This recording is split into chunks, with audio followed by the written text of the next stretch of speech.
I think we're ready for a call for help. Are you? I think so, yeah. Let's do it. From Hamilton, Ontario, Canada, Ed is on the line. Hello, Ed. Hello. How are you? Good to see you. Good to see you. Welcome.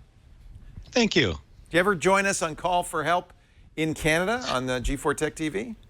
I did way back when you were in Vancouver. I called in once there where we had to use the old telephone and the Skype would jerk around every couple seconds. Yeah, I remember that. That was cutting edge back then. We've moved along with the times a little bit now. Mm-hmm. So what can we do for you? Well, I've got a Google Nexus 5, and I had a Nexus 4 as well. Yeah. And buried in the settings is you can encrypt the phone.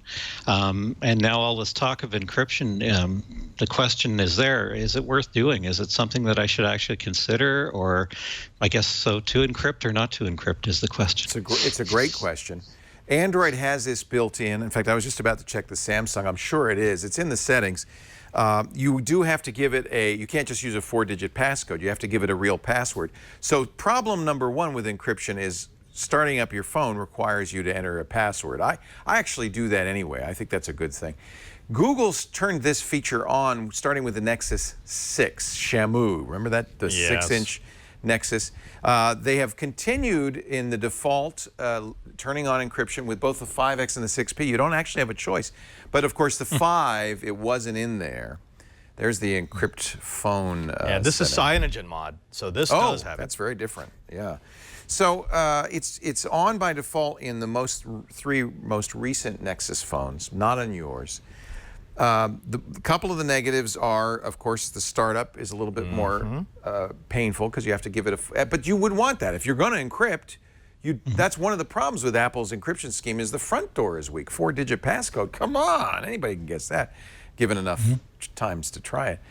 So it's reasonable that they should ask for a full passcode, but there's other reasons not to do it. There are. So, I mean, it's nice to have encryption. I like the idea of encryption, but when you're looking at it on Android, you have to remember a few things. First, Android's Google's official policy on the encryption is it should be offered as a default as long as it doesn't create a hit on performance. And right now there are less than 2% of the handsets on the market that can do that. Most of them you'll take a sizable hit. In fact, I tried turning it on my OnePlus One and I took it off. It was too much of a drag. I noticed it not just on boot up, but loading apps, accessing my calendar, accessing my email.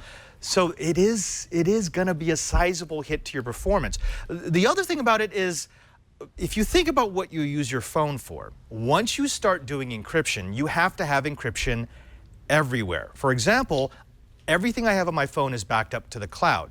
If you have it backed up to the cloud as well, you need to make sure that all your cloud storage, all your cloud providers are also encrypted. Otherwise, you've just created an encryption on one side that doesn't extend anywhere else. So it's not just a feature you turn on, it's a way of thinking that you have to apply to your entire digital life. And if you're not willing to do that, then don't take the performance hit. I actually think Android's story is a little bit better with encryption than Apple's story. Apple decided to encrypt by default on all of its iPhones for the last couple of years.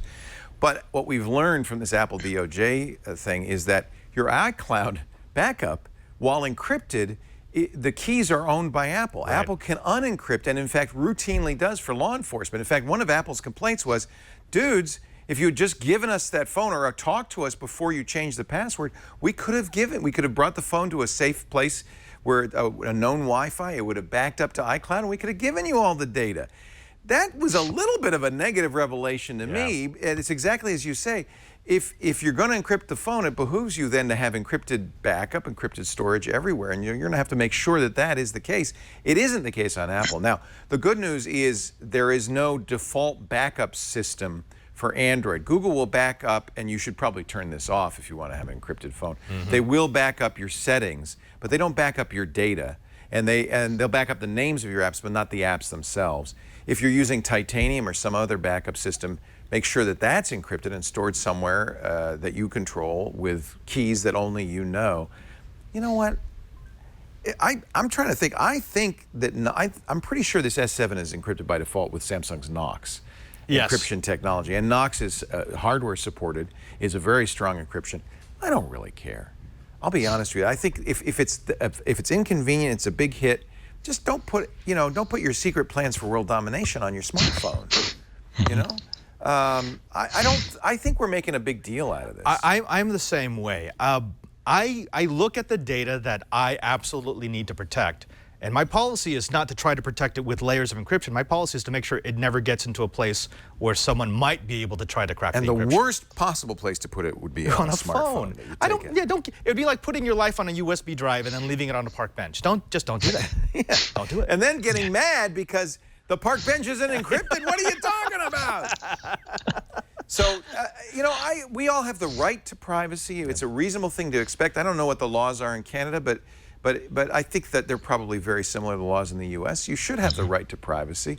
But it's a lot to ask to be able to take something out of the house that is connected at all times to the internet, that has a camera and a microphone built into it, and expect to preserve your privacy. That's a lot to ask. I don't know, Leo. I really want my pictures encrypted so that I can post them onto Twitter and Instagram and Facebook.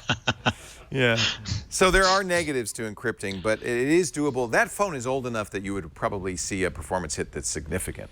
If it's bad on the 5X and the 6P, and you can see the benchmarks on a non-detect and other places, then imagine what it's going to be on the 5.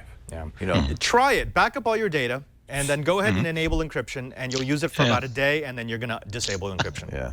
I can almost guarantee you. Yeah. A lot of people won't notice the difference because, for instance, you don't know that the Nexus 6, the successor to yours, was supposed to be this fast. You might have said, well, it feels a little sluggish. You don't know how fast it's supposed to be. And since it came encrypted, you never really knew unless you went through a very elaborate process to remove encryption from that phone. I'd say don't do it. Just remember, you're carrying around a phone the reason Apple started encrypting is because law enforcement used to have a device that would routinely connect to the USB port. They'd suck all the data out of your phone. And that was something that really bothered Apple. They didn't like it that the law enforcement could do that. Law enforcement doesn't like it that Apple all of a sudden took away that capability and said, oh, no, we're going to encrypt. So there's a real battle going on. It's a complicated battle. We've never in the past, law enforcement never in the past had to deal with this idea of, we have a search warrant, we have a court order, we have probable cause, we think, you're a real suspect and we can't search your apartment. That they've never had to deal with that. And I understand their concerns about all that. The good news is, even the director of national security in the United States says, "Don't worry, there's plenty of ways we can spy on you. We got it. We got it covered. We're okay. We got Internet of Things, baby. We're gonna have microphones in your house. It's all fine. I don't need to hear this. Fine." So I don't know. What do you think, Ed? Why would you want to encrypt? It was just an idea that came to mind. It just seemed like a good idea. Yeah. But I thought, before I do it, I better talk to somebody that knows a little more about this stuff, because I sort of assumed that it would take a little bit of a performance hit in doing it. It would have to, because it's going to all be processor based as far as you would think. Yes, it's not hardware anyway. based. Yeah, not hardware based. So, yeah, you should worry about security. You should be careful about what you install on your phone. You should, pay attention to stuff like that.